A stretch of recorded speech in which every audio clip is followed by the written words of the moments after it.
오늘도 하나님께서 우리 모두에게 하나님의 크신 은혜와 사랑을 이곳에 부어주실 줄 믿습니다.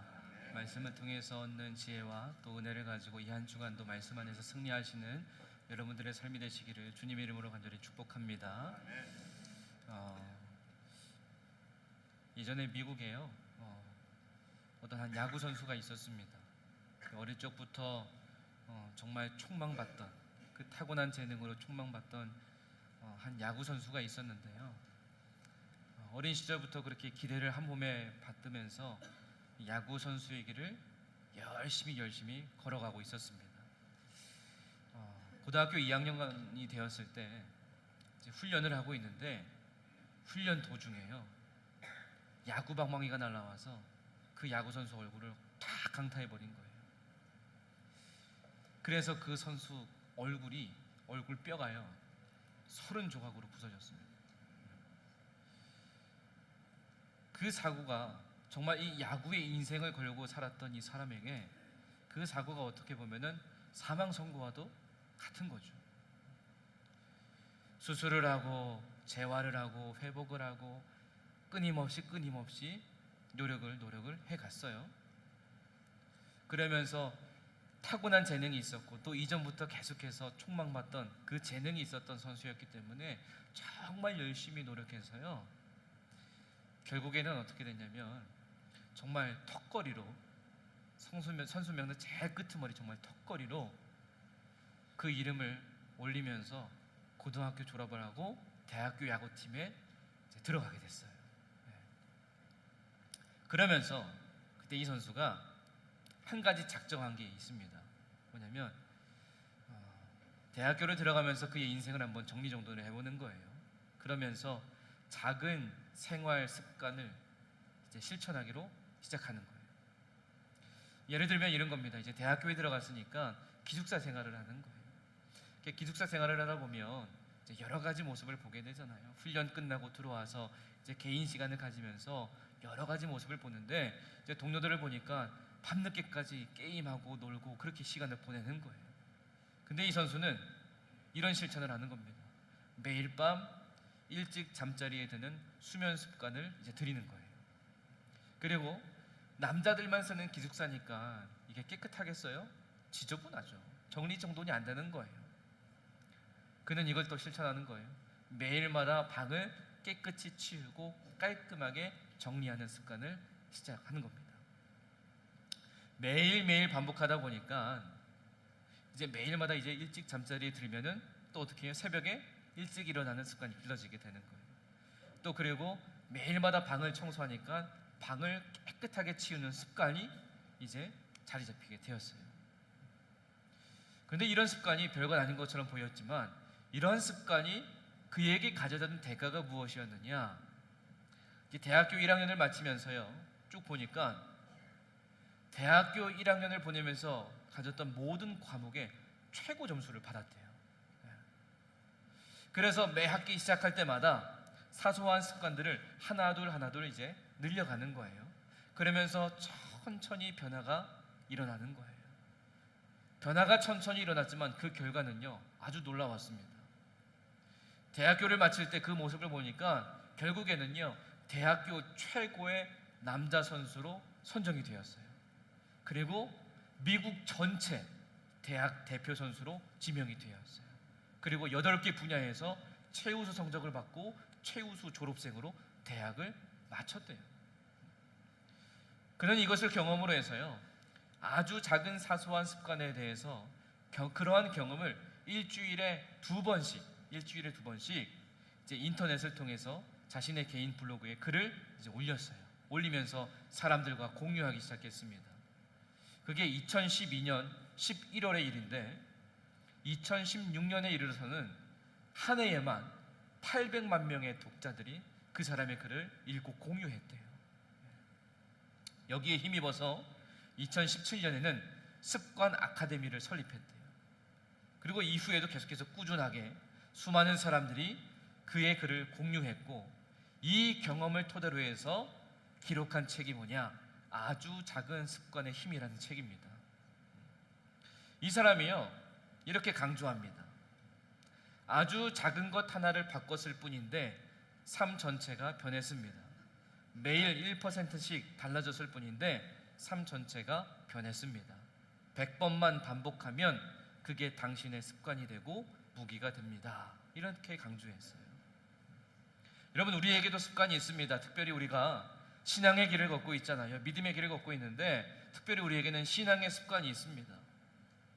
이러한 습관은요, 단 한 번에 우리의 몸에 입혀진 게 아니에요. 수많은 시간 동안 계속 반복이 되었기 때문에 우리의 몸의 습관으로 입혀진 거거든요. 그렇기 때문에 내 몸의 습관이 한번 입혀지면은요, 이 습관을 벗어내는 게요 굉장히 어렵습니다. 그래서 중요한 건 뭐냐? 우리에게 신앙의 습관이 있는데 지금 나에게 그 신앙의 습관이 잘 입혀져서 내 믿음의 길에 좋은 무기가 되고 있는가? 이걸 늘 살피면서 점검해 볼 필요가 있는 겁니다. 그래서 그 첫 번째 시간으로 우리가 지난주에 기도의 습관에 대해서 함께 말씀을 살펴본 거예요. 그리고 오늘 두 번째 시간으로 묵상의 습관에 대해서 함께 나누려고 합니다. 올바른 목적을 갖고 우리의 몸에 입혀진 신앙의 습관을 통해서 하나님의 역사가 충만해지는 은혜를 누리며 살아가고 있는지 우리의 묵상의 습관을 한번 돌아보면서 여러분, 오늘도 말씀을 통해서 충만한 은혜가 채워지는 역사를 우리 모두가 누리기를 주님의 이름으로 간절히 축복합니다. 미국의 한 기독교 서적 작가가 이런 말을 했습니다. 묵상하는 삶이란 하나님께서 우리 안에서 주변에서 하시는 일에 주목하고 수용하며 반응하는 삶이다. 결과가 기쁨이든 아픔이든 하나님께서 우리 심령을 찾아오셔서 만지실 수 있게 해드리는 삶이다. 이런 말을 했습니다. 여러분, 생각해보면은요, 하나님의 말씀을 묵상하는 것은 무엇이냐? 하나님의 생각을 갖게 하는 것이다 라고 생각이 듭니다. 그래서 여러분, 우리 가슴에 꼭 품고 있어야 되는 게 있는데 그게 뭐냐? 하나님의 생각이에요. 하나님의 생각. 우리가 살면서요, 무언가를 보고 들을 때에 어떤 특정한 사상이 우리의 뇌에 자리 잡힌대요. 예를 들면 우리가 좋은 책을 계속 보잖아요. 요즘에 좋은 책이 얼마나 많이 있어요. 그 좋은 책들을 계속 보면은요, 그 책에 담겨져 있는 의미, 그 책에 담겨져 있는 사상이 이 마음밭의 씨앗으로 뿌려진다라는 거예요. 그래서요, 요즘에 보면은요, 예전에도 그랬지만 아마 요즘에도 그럴 겁니다. 누군가를 위로하는 책들이 굉장히 많이 있는 것 같아요. 요즘에 살아가는 우리 시대의 모습을 보면 너무나 서로 미워하고 또 서로 숨고 마음을 다치면서 살면서 너무 우울감에 빠지고 좌절감에 빠지니까 이러한 사람들을 향해서 위로하는 글, 이러한 사람들을 위해서 축복하는 글, 그러한 글들이 쓰여진 책들이 참 많이 출간이 되는 것 같아요. 그런 책들을 계속 많이 보다 보면은요, 그 책에 담겨져 있는 그 의미가 마음에 새겨지는 거죠. 그러면서 뭔가 마음의 위안이 되고 또 마음의 안정을 찾는 그러한 힘이 될 수도 있거든요. 여러분, 이것이 바로 우리가 주야로 하나님의 말씀을 묵상해야 하는 이유입니다. 죄인된 우리에게 언제나 찌꺼기 같은 생각들이요, 우리 마음속에 아직도 여전히 깊은 곳에 남아 있습니다. 그리고 이러한 것들은요, 우리의 마음밭에 좋은 씨앗이 될 수가 없습니다. 좋은 씨앗은 오직 하나님의 말씀만이 우리의 마음밭을 풍요롭게 만들 수가 있는 거거든요. 그래서 우리는 늘 항상 하나님의 말씀을 품고 살아야 돼요. 그 말씀이 우리의 마음밭에 씨앗으로 계속 뿌려져야 됩니다. 여러분, 우리가 살면서 보면은요, 성장하는 과정에서 나쁜 말을 많이 듣고 자란 사람은요, 다시 말하면 부정적인 영향을 많이 받으면서 사는 사람은 자기도 모르게 나쁜 생각이 마음에 자리 잡힙니다. 부정적인 마음이 이 마음속에 자리 잡혀요. 그래서 늘 어떤 모습이 나오느냐? 나쁜 말이 쉽게 나와요. 나쁜 행동이 쉽게 나옵니다.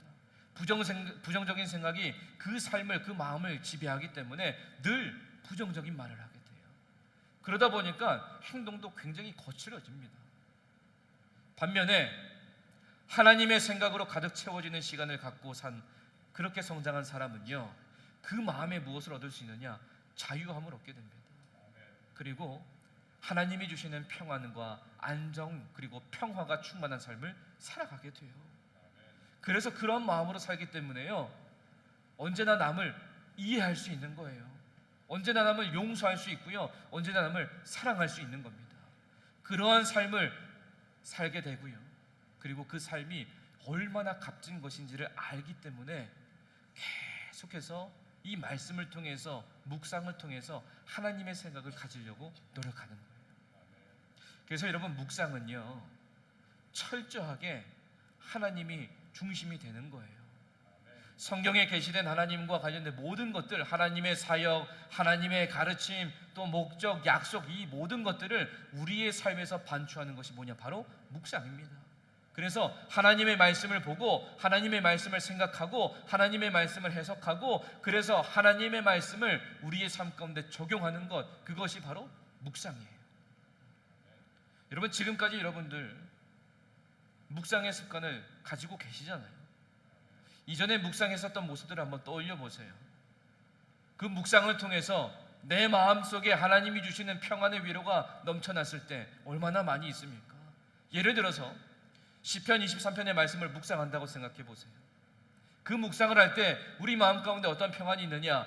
양된 우리가 목자이신 우리 주님을 생각하게 되고요, 주님께서 우리의 목자가 되시기 때문에 우리를 주님께서 분명히 푸른 초장으로 인도하신다, 그걸 바라보게 되는 거예요. 그러한 기대를 갖고 그러한 하나님의 생각을 갖게 되면 아무도 예상하지 못했던 벅찬 생각들이 우리의 가슴 속에 충만하게 되고 하나님의 평안함을 느끼게 되고, 그래서 그 말씀 속에서 하나님과 더욱더 깊은 교제로 들어가는 그 은혜를 누리게 되는 거예요. 결국에 여러분, 묵상이라는 것은 뭐냐? 이 묵상을 통해서요, 성경 말씀을 통해서 하나님의 음성을 듣고 하나님의 생각을 깨닫고 하나님의 말씀에 순종하는 원리를 배워나가는 겁니다. 그게 묵상이에요.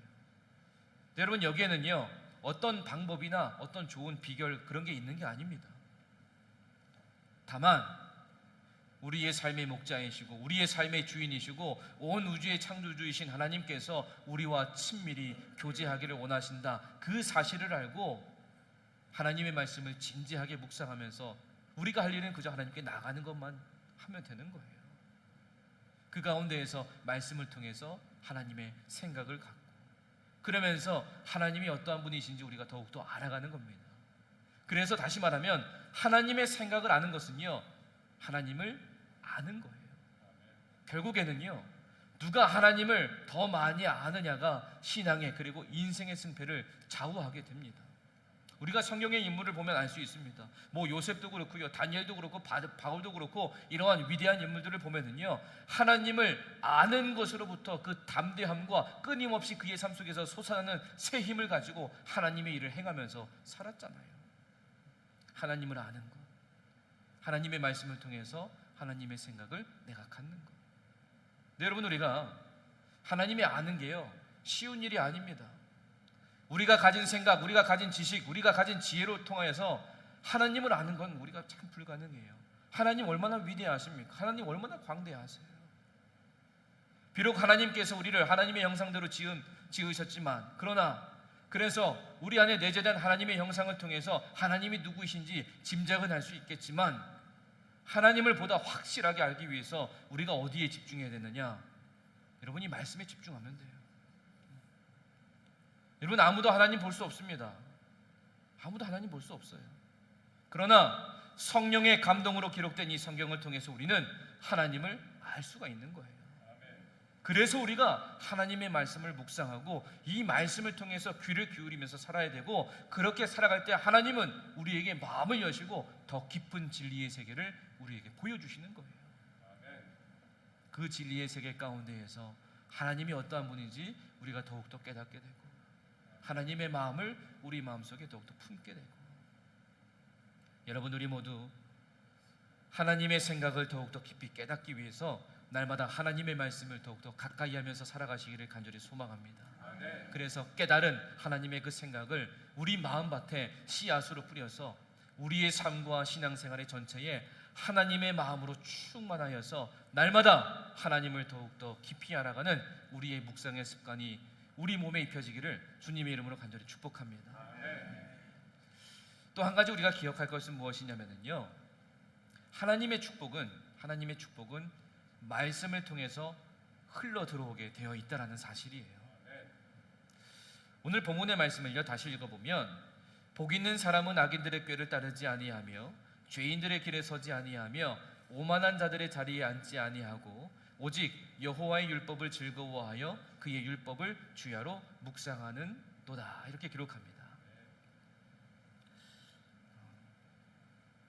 여러분, 세상에 보면은요, 세상에 그 어떤 것도 우리의 마음밭을요 옥토로 변하게 하는 능력이 있는 것은 없습니다. 우리의 마음밭을 깨끗하게 정결케 하는 능력이 있는 것은 없습니다. 오직 무엇으로 가능하냐? 하나님의 말씀뿐이에요. 여러분, 농부에게 있어서 씨앗은요 굉장히 소중한 겁니다. 그 씨앗을 뿌려서 그 땅을 지키면서 보살피면서 그 땅에서 나는 열매를 가지고 그가 살아가기 때문에 농부에게 있어서 씨앗은요 굉장히 소중한 거예요. 아무리 굶주려도 농부는 씨앗을 먹는 법이 없습니다. 이처럼 여러분, 우리의 삶을 풍요롭게 인도하는 하나님의 말씀을 우리가 소중하게 간직해야 된다는 거예요. 그 말씀을 소중하게 간직하면서 살아갈 때 그 말씀의 씨앗들이 우리 마음속에 풍성하게 뿌려질 때 우리는 이 마음밭에 하나님의 그 말씀의 열매가 풍성하게 열리게 된다는 거거든요. 그래서 우리가 어떻게 살아가야 되느냐? 오늘 말씀에서 얘기합니다. 그의 율법을 주야로 묵상하는도다. 다시 말하면 밤낮으로 하나님의 말씀을 묵상한다는 거예요. 밤낮으로 하나님의 말씀을 묵상하면서 그 말씀의 씨앗이 우리 마음밭에 풍성하게 뿌려지기를 기대해야 됩니다. 이렇게 우리 마음밭에 묵상을 통해서 그 씨앗들이 풍성하게 뿌려질 때 여러분, 우리의 마음은요 하나님이 주시는 평안의 축복으로 가득 찰 수밖에 없다라는 거예요.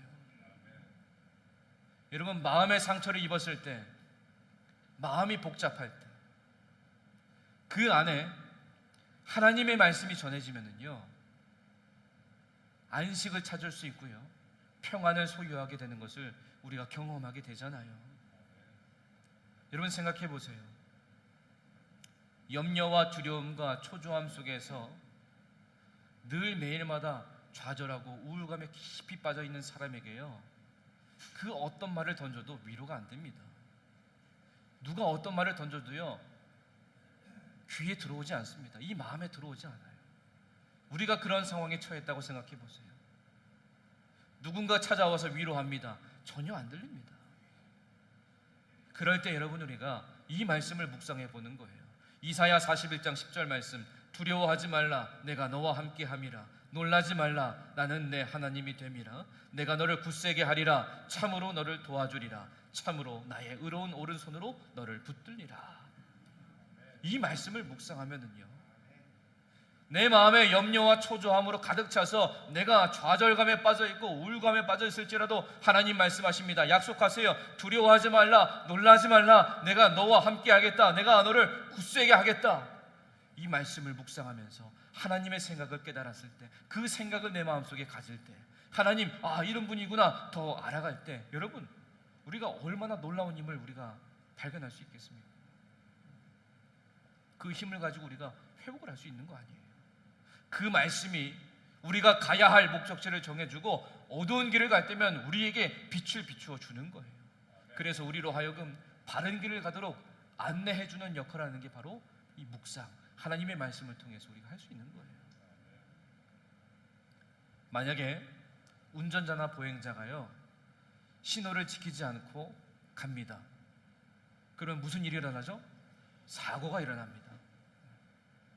사고가 일어나면요 때로는요 생명의 위협받는 심각한 위험에 처할 수도 있어요. 마찬가지로요 우리가 신앙의 길을 걸어갈 때 우리가 멈추어야 할 때와 가야 할 때를 알려주고 보여주는 것이 무엇이냐? 바로 하나님의 말씀입니다. 그래서 이 말씀 묵상을 통해서 우리가 무엇을 얻을 수 있느냐? 바른 가치관을 가질 수 있어요. 성경적 가치관을 가질 수 있습니다. 그래서 그 가치관 속에서 옳지 못한 길에 가고 있다 그러면 멈추게 되는 거예요. 그리고 바른 길을 가도록 하나님의 도우심을 얻도록 하게 하는 능력이 어디에 있느냐? 바로 말씀을 묵상하는 데에 있습니다. 아담과 하와 보세요. 여러분, 아담과 하와는요 하나님께서 따먹지 말라고 한 그 나무의 열매를 따먹었습니다. 그 나무가 뭐예요? 선과 악을 알게 하는 나무의 열매였어요. 에덴 동산 최초의 인류는요, 선과 악을 아는 것이요 허락되지 않았습니다. 근데 여러분 보세요. 우리가 이 세상을 살면서 선과 악을 제대로 알지 못한다. 그러면 우리가 어떻게 선과 악을 분별해 가지고 선하게 살 수 있겠습니까? 우리가 잘 알아야 될 거 아니에요. 근데 하나님의 뜻은 무엇이냐? 하나님의 뜻은요, 최초의 인류는 굳이 선과 악을 구분할 필요가 없었습니다. 왜냐? 하나님의 말씀에 따라 순종하며 살면 되는 거였거든요. 여러분, 사실 선과 악을 구분하는 게 쉬운 일이 아닙니다. 우리가 아무리 지혜로워도요, 무엇이 선이고 무엇이 악인지 정확하게 구별해서 세세하게 설명할 수 어려워요. 힘듭니다. 창세기 3장 5절 말씀에 보면 뱀이 여자를 유혹합니다. 그때 뱀이 이렇게 말해요. 그 열매를 따먹으면 하나님처럼 된다. 이렇게 얘기해요. 물론 뱀의 거짓말이었죠. 그 열매를 따먹은 후에 사람이 하나님처럼 되었습니까? 아니죠. 근데 여러분, 우리가 이 뱀의 말을 깊이 생각해 볼 필요가 있습니다. 뱀이 뭐라고 했습니까? 그 열매를 따먹으면 누구처럼 된다? 하나님처럼 된다. 다시 말하면 선과 악을 제대로 구분하는 일은 뱀의 말대로 하나님 같은 분만이 하실 수 있는 일이다라는 거예요. 그래서 우리가 스스로 선과 악을 구분하려고요, 고민하고 애써 싸울 필요가 없다라는 겁니다. 하나님의 말씀에 따라 살면 그 삶이 바로 선한 삶이 되는 거예요. 하나님께서 선과 악을 제대로 구별하시기 때문에, 하나님만이 하실 수 있기 때문에 우리가 나아갈 길을 하나님은요 선한 길로 반드시 인도하시잖아요. 하나님께서 말씀하신 대로 나아가면 그 길이 곧 선한 삶의 모습입니다. 그런데 내가 하려고 하니까 하나님이 선한 옳은 길로 인도하셔도 때로는 우리는 다른 길로 나갈 때가 있는 거예요. 여러분, 이게 묵상의 결과고 묵상이 주는 축복입니다. 우리가 깊이 묵상된 하나님의 말씀을 통해서요, 우리를 죄악의 길에서 돌아서게 만들고요, 멀어지게 하는 능력이 있는 거예요. 그래서 여러분, 우리가 이렇게 늘 항상 말씀을 가까이 해야 됩니다.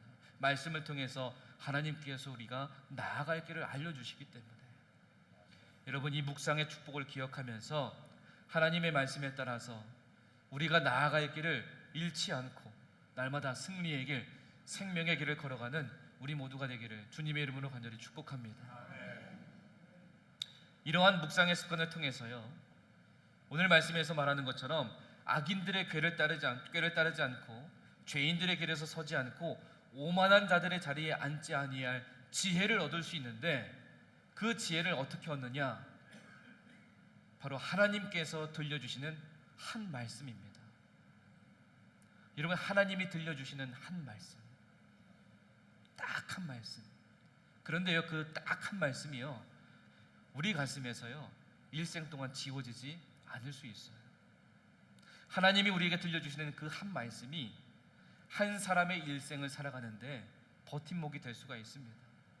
성경에도 보면은요, 하나님의 위대한 일을 행한 사람들은 저마다 하나님께서 들려주신 한 말씀이 있었어요.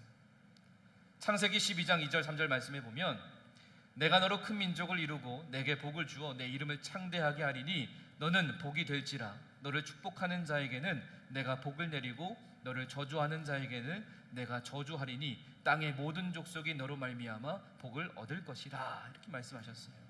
하나님께서 아브라함을 찾아오셔서요, 아브라함에게 들려주셨던 한 말씀이에요.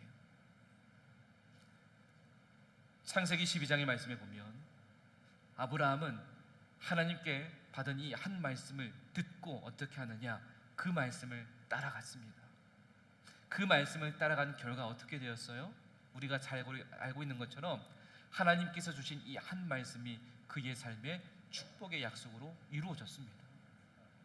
여러분, 모세를 보면은요, 모세가 그의 장인이었던 미디안 제사장 이드로의 양떼를 치고 있을 때 하나님께서 모세를 부르시기 위해 찾아오셨습니다. 그러면서 찾아오셔서 모세에게 무슨 말씀을 하셨냐면, 모세야, 애굽으로 가서 이스라엘 백성들 다 데리고 나와라, 이렇게 얘기하십니다. 그때 모세가 하나님께 뭐라고 얘기하냐면, 하나님, 제가 뭐라고 감히 바로에게 가가지고 이스라엘 자손을 애굽에서 이끌어내겠다, 어떻게 제가 그렇게 합니까? 하나님께 따져 물었어요. 그때 하나님이 모세에게 이렇게 말씀하셨습니다. 출애굽기 3장 12절 말씀, 하나님이 이르시되 내가 반드시 너와 함께 있으리라. 내가 그 백성을 애굽에서 인도하여 낸 후에 너희가 이 산에서 하나님을 섬기리니 이것이 내가 너를 보낸 증거니라. 이 말씀을 주셨어요. 내가 너와 반드시 함께 하겠다. 그런데도 모세는요 두려워했습니다. 두려워하는 모세에게 하나님이요 능력을 더해 주셨어요. 그리고 모세는 하나님이 들려주신 이 한 말씀을 따라서요 애굽으로 향했습니다. 그리고 이스라엘 백성들을 이끌고 애굽에서 나왔어요. 이후에 모세가 죽고 여호수아가 그 뒤를 이어서 이스라엘 백성들을 이끌었습니다. 여호수아가 모세 곁에서 지내면서 많은 것들을 경험했죠. 그럼에도 두렵고 떨렸을 겁니다. 그때 하나님이 이렇게 말씀하시죠. 여호수아 1장 6절에서 8절 말씀, 강하고 담대하라. 오직 강하고 극히 담대하여 나의 종 모세가 내게 명령한 그 율법을 다 지켜 행하고 우로나 좌로나 치우치지 말라. 그리하면 어디로 가든지 형통하리니 내가 내게 명령한 것이 아니냐. 강하고 담대하라. 두려워하지 말라. 놀라지 말라. 내가 어디로 가든지 내 하나님 여호와가 너와 함께 하느니라. 이렇게 말씀하세요. 이 말씀을 들었습니다. 여호수아가 하나님께서 들려주신 이 한 말씀을 들었어요. 그리고 여호수아가 이스라엘 백성들을 이끌고 가나안 땅으로 향했어요. 그리고 하나님이 들려주신 그 한 말씀을 의지하면서 가나안 정복 전쟁에서 승리했습니다. 여러분, 바울이 예수님을 만나기 전에 어떻게 살았는지 우리가 잘 알잖아요. 예수님을 믿는 사람들을 잡아 죽이긴데 앞장섰잖아요. 발벗고 나섰습니다. 그랬던 바울이 역시나 예수님을 믿는 사람들을 잡기 위해서 다메섹으로 향하던 중에 하늘로부터 그 빛이 그를 둘러싸면서 비추면서 그곳에서 바울이 박해하는 예수님을 만났습니다. 그리고 그의 눈이 멀어졌어요. 그때 주님께서 누구를 찾아오셨느냐? 아나니아라는 사람을 찾아가셨어요. 그리고 아나니아에게 사울이라 하는 사람을 찾아가라 이렇게 말씀하셨어요. 아나니아도요 그가 누구인지 여러 사람에게 들어서 이미 알고 있었기 때문에 좋은 감정은 아니었을 거예요.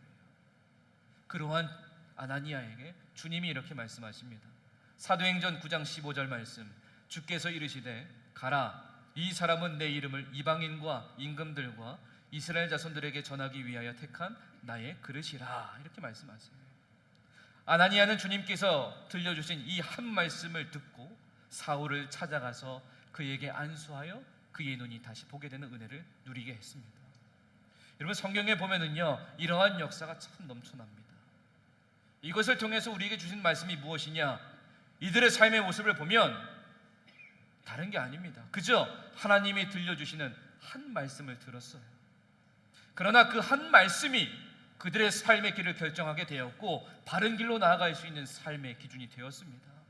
그리고 그 한 말씀은 그들의 마음에 새겨져서 어디로 가든지 어디에 있든지 후회하지 않고 하나님의 역사의 현장 속에서 주인공이 되어 살았어요. 여러분들에게 들려주신 하나님의 말씀은 무엇이 있습니까?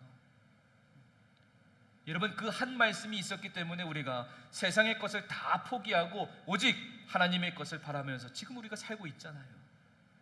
그 한 말씀이 우리의 길을 인도하는 이정표의 역할을 하고 다른 것들을 다 물리칠 수 있는 그러한 능력을 우리에게 주는 겁니다. 여러분, 하나님께서 여러분들에게 하신, 나에게 하신 그 한 말씀을 꼭 기억하면서 끝까지 그 말씀을 이 마음속에 새기면서 하나님께서 인도하시는 올바른 길을 걸으며 이 묵상의 습관으로 말미암은 축복을 날마다 누리며 살아가는 우리 모두가 되기를 주님의 이름으로 간절히 축복합니다. 그래서 우리가 해야 될 일은 무엇이냐? 다른 게 아닙니다. 어려운 게 아니에요. 날마다 하나님의 말씀을 묵상하는 거예요. 그러면서 나에게 들려주시는 그 한 말씀을 마음속에 깊이 새기면서 살면 되는 겁니다. 여러분, 아침에 일어나셔서요 제일 먼저 무엇을 생각을 하세요? 여러분, 그게요 그날의 모든 것을 좌우하는 힘이 있습니다. 아무런 생각이 없다, 그날의 삶은요 무의미하게 끝날 수밖에 없어요. 그리고 이것저것 너무 복잡하게 생각이 가득하다, 아무것도 손에 잡히지 않는 헛된 시간을 보내는 하루가 될 수밖에 없습니다. 그래서 여러분, 우리가 언제나 무엇을 하기에 앞서서 먼저 하나님의 음성을 듣고 하나님의 뜻을 분별해서 하나님의 뜻에 나의 생각을 맞추는 습관을 위해서 더욱더 힘쓰며 살아가는 우리 모두가 되기를 간절히 소망합니다. 네, 여러분 마지막으로 딱 한 가지, 마지막으로 중요한 딱 한 가지가 있어요. 우리가 말씀을 묵상하면서요, 정말 못된 버릇이 하나 있습니다. 못된 버릇. 그게 뭐냐면요, 말씀을 묵상하고요, 묵상의 결과를 어떻게든 만들고 싶어 합니다. 말씀을 묵상하면 이 말씀을 통해서 나에게 하나님이 무엇을 말씀하실까, 이거를 내가 만들어낼 때까지 묵상을 끝내지 않아요. 그게 우리의 못된 버릇입니다. 여러분, 묵상의 결과를요 억지로 만들어서 내 삶에 억지로 적용하는 것은요 굉장히 위험한 일이에요. 만일 묵상을 하면서요 주님이 아무것도 나에게 주신 게 없다 그러면 그냥 지나가면 돼요. 그냥 그 하루 동안은 그냥 그 말씀을 붙잡고 살면 되는 겁니다. 그 말씀을 그냥 계속해서 묵상하면서 살면 되는 거예요. 여러분, 광야의 이스라엘 백성들에게도 구름기둥과 불기둥이 있었지만 그 구름기둥과 불기둥이 항상 움직이지 않고 쉬지 않고 움직인 게 아니었습니다. 머물러 있을 때도 있었어요. 여러분, 이렇게 우리의 묵상의 습관이 자리 잡혀야 돼요. 그래서 여러분, 묵상의 습관은 뭐냐? 하나님을 더 알아가는 훈련이고요, 하나님의 말씀에 순종하는 훈련이고요, 우리가 나아가는 믿음의 길이 올바른 길인지 확인하는 그러한 훈련의 과정입니다. 그리고 이 모든 훈련의 과정과 결과는 내가 훈련했다고 해서 내가 만들어내는 것이 아니라 하나님이 우리에게 주시는 거예요. 이걸 반드시 기억해야 됩니다. 여러분, 이러한 믿음으로 우리가 묵상의 습관을 소유할 때 더욱더 거룩하고 온전한 믿음의 생활, 그리고 더 풍성한 열매를 맺는 축복이 충만하게 채워지는 역사를 우리 모두가 반드시 누리게 될 줄 믿습니다. 여러분, 우리 모두 끊임없이 우리에게 말씀하시는 하나님의 음성에 귀 기울이면서 묵상의 습관을 갖고 나에게 들려주시는 그 한 말씀을 여러분 끝까지 붙잡고 살아가시면서 행복하고 형통하고 생명력이 넘치는 신앙의 길을 걸어가는 우리 모두가 되기를 주님의 이름으로 간절히 축복합니다. 이렇게 기도하겠습니다. 우리의 길을 언제나 인도하시는 하나님 아버지, 오늘도 우리에게 하나님의 말씀을 들려주시니 감사드립니다. 하나님의 말씀을 더욱 사모하고 하나님의 말씀 안에 거하기를 소망하며 하나님의 말씀을 마음 깊이 새겨 그 말씀 따라 순종하기에 더욱 힘쓰는 하나님의 백성들이 되게 하여 주시옵소서. 그리하여서 올바른 묵상의 습관을 통해 맺는 축복의 열매로 날마다 새임 얻어 승리하는, 그래서 언제나 옳은 길 따르며 살아가는 주의 자녀들 되게 하여 주시옵소서. 예수님의 이름으로 기도드립니다. 아멘.